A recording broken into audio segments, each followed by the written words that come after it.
Welcome to another episode. Today we're going to replace the screen of an iPhone 6 because as it's an iPhone, of course it's broken. I've done similar things before, usually with the cheapest eBay parts, but for this video I saved no costs and ordered from iFixit to see the difference in quality.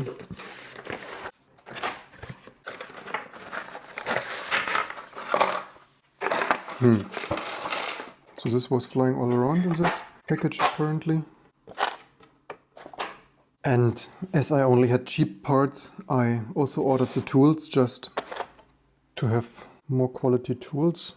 I had cheap Pentaloop tools in the past, but they usually only survived one screen change, so let's see how they hold up. iPhone 6 display assembly. iFixit quality parts, let's see. When third parties can do this, what is the problem of Apple that they cannot offer such repair sets for professionals? That would be really great to have a reliable source of original Apple parts.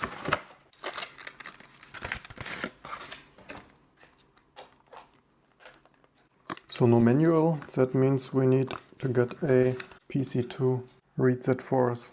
So let's see how that works out. This is guide to strip and replace your cracked broken 6 screen. Will show how to remove the home button, front facing camera and then assembly.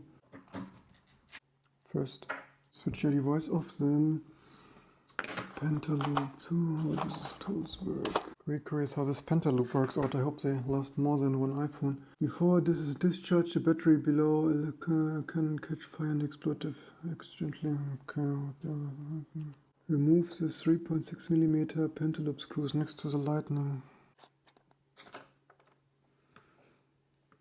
Okay, step 1 done. Hold your iPhone securely, and if you don't have eyes, use the single suction cup. Press the suction cup. Be sure the cup is pressed securely onto the screen. Be sure, blah blah. Pull up the suction cup. Take your time, apply constant force. The display assembly is much tighter, fits plastic opening tool. There is clips holding.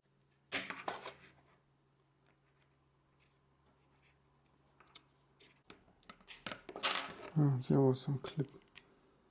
Finally. By the way, this does not look totally clean inside here.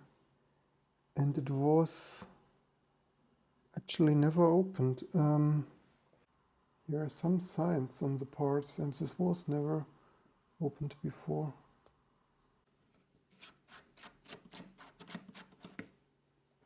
Take care, only prep the battery connector and not the sockets of the logic board. Use a plastic to gently pry the battery connector up from the socket.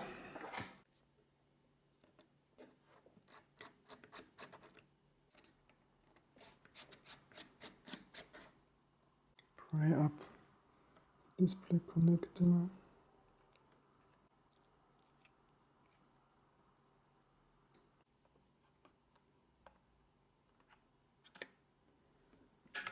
And that is the defect display, and I have the feeling we will have to screw a lot around in this piece of shit. Unfortunately, use a flat to disconnect the home button cable connector, use a flat to disconnect the display data cable, use a flattened sponge to connect the digitizer, to remove the front from the ear case. Yeah, we have done this already. The display looks actually quite good. To reuse all the original parts, we now have to move all the shielding and button and speaker over. That will be fun. It's of course really annoying that all the screws have different lengths. What a bloody nonsense. Remove the earpiece, something. Camera bracket from the front panel. Lift the front facing camera out of the glued or what? Why is this not? That is actually an interesting speaker. Keep the front facing camera out of the way. Use the sponger to push the ambient light up out of the... Seriously? To allow access to the microphone. Where the fuck is the microphone? This piece of shit is a microphone. Carefully pry the microphone end of the sensor cable off of the adhesive, holding it in front of the... What the fuck? Remove the front-facing camera and sensor cable from the front panel. Yeah, well, whatever. So these screws are these screws. Remove the two 1.9mm. Okay, fine. Remove the front bracket thing. It's also not entirely clean. Use the pointer sponger to remove some shit. To disconnect the home button connector. Seriously? This small. This is a totally microscopic small piece of garbage. Gently push top left corner of the home button upwards. Okay, it's already falling out here. Do not push the button all the way through. You need to get the corner free so you can pry it free. Use the sponger. Membrane is very thin if you feel like you're going to tear the button. Oh, this is a piece of glass falling out. Peel the home button the rest of the way off the display, prying gently with the sponger. Point of the sponger separates the home from the adhesive securement in the front panel. Adhesive, yeah, wonderful, thank you very much. It's getting free, coming.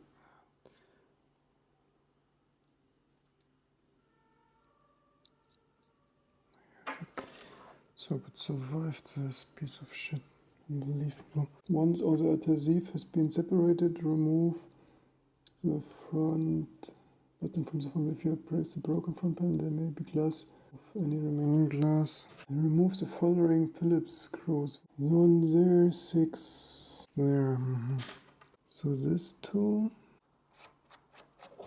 this there, and 6 more. Lift the front-facing camera end of the LCD. Lift the front-facing camera end of the... Slide the point of the spanner behind the shield, slowly not to rip. Behind the shield, place it and peel the home button cable off the... So this is a button cable? Fuck. Why would they do this? Holy moly, this is a piece of garbage.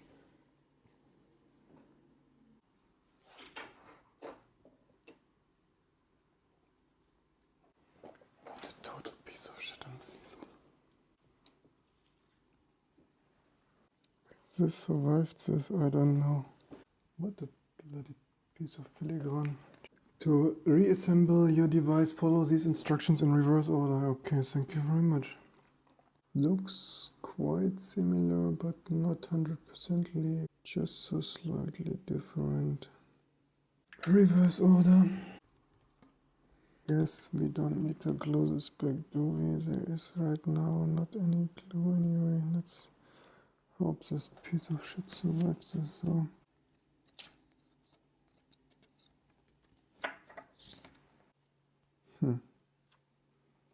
Always need to be careful not to lose some screw on the floor. Extremely hard to find if you lose one of those. If you do this professionally, I propose to wear gloves because I am leaving fingerprints all over. If I continue like this, I really lose a screw though. If you're not in tech, I suggest you don't try this at home. Unless it doesn't matter if you totally destroy your phone. Because amazing that it's possible to manufacture such small screws. It is possible to order this assembly fully assembled, but I thought it was not so much about the saving, but having the original Apple parts. Anyway, you need to transfer the home button anyway. I really wonder if this small flat cable survived. Soon I need an assistant checking what is visible in the camera. And then this connector holds fine inside there without glue. I really don't understand why Apple needs to glue everything. Be careful to sort your screws. Remember, some have different lengths. You may want to remove some of the dirt so that it fits better, otherwise it may not sit tight. Okay, means we need to connect the home button again. Obviously a little bit more difficult to do it on camera. This is why Apple glued it. Okay. So this was this thing, and this goes here. And as we have carefully collected the screws. Okay, next screw. What was up next? Okay, well, this is this clusterfuck here. Wonderful. Question is, of course, in which order all those cables were sorted. Was this on top? I have no idea. This was ambient light and goes here. By the way, is this new adhesive or is this not? Looks like this actually is new adhesive. Maybe I should have peeled this off earlier. Wonderful, then we need to glue this shit back together. And the real question is, where was this cable? Because we only have one try to glue this shit down. There's actually a small white pin there where this wants to go in. Remember to use plastic tools to press in plastic, otherwise with metal tools you may destroy everything. So there is this small white pin to position it on. The speaker goes down there again. This goes there, okay. This is of course really a little bit challenging to montage. The microphone was there, and we need to get the screws in there. So all of this clusterfuck goes over there. I would say don't try this for your friends. I would be very pissed if it doesn't work and not be very thankful.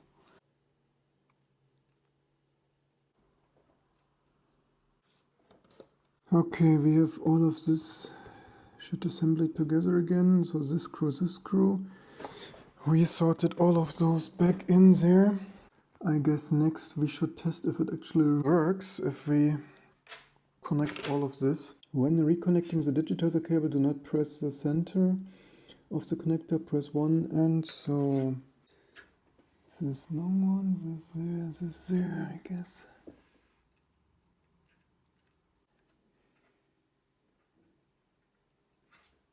Okay, maybe we have it on. How many cables do we have here?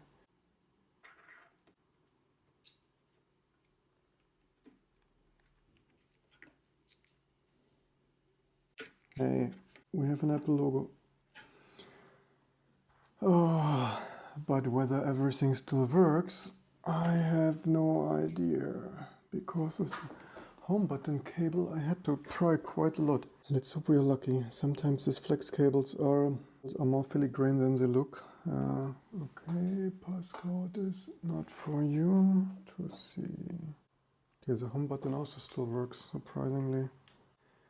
So it has Wi-Fi. So the camera we need to check. Camera works, front facing. Surprisingly, the things I tested so far work. Then we have to reassemble the remaining. We had this bracket here. Maybe we disconnect the battery again just in case. We don't want to produce long screw damage, so always check the overview of all your screws. Yeah, I'll put it back. Okay. These are the screws. Okay, this three.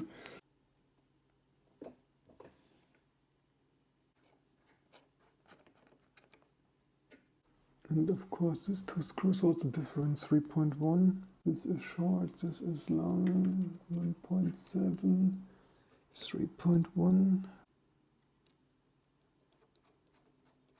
Reconnecting the battery once again. Putting the battery shield over it. 2.2 and 2.3. And 3.2. Here's where it slides in. So here are some slide in plastic snappy things. This slides in there first. By the way, could have cleaned it slightly before. Okay, now it's what it is. Then it snaps there. Why is this already so damaged? It's already quite scratched. That was not me either. Press it in. Nice and tight. Pentaloop it again. So the pentaloop screws.